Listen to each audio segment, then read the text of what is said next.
Habari za mdau tena. Sasa hivi tunaingia nayo namna kukopi. Kwa mfano kama hapa kuna document nyingine unataka kukopi kuhamisha kutoka document moja kwenda document nyingine. Hii ni namna utafanyaje? Kwa mfano kama hapa naingia hapa na document hii hapa labda.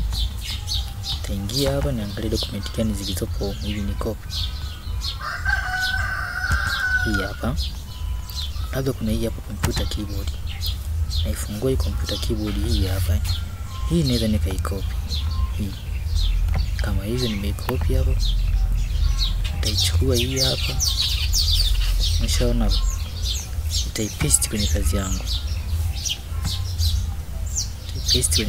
hii hapa, hii hapa. Nitakuja hapa, nitaweka paragraph nyingine hapa. Hii nimeipaste kazi yangu. Kwa kazi yangu kumbe nimeipaste hapo unavyoona hivi. Umeshaona, hii ndio namna kufanya ya kukopi na kupaste hiyo kazi. Baada ya hapo unaweza ukaiarrange vizuri ukaiweka hapa. Hiyo unataka. Umeshaona.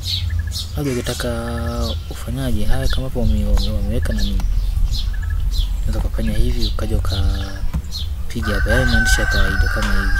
Kwa sababu hii ni bold, hii ni italic, afu ni underline.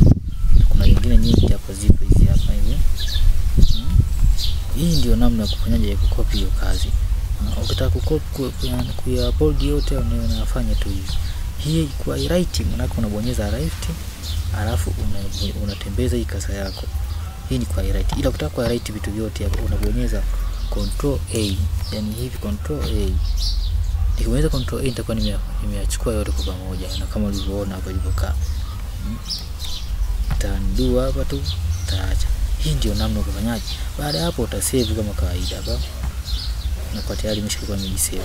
Hii ndio namna kukopi kutoka kwenye document moja kwenda kwenye document nyingine. Asanteni kwa kunisikiliza.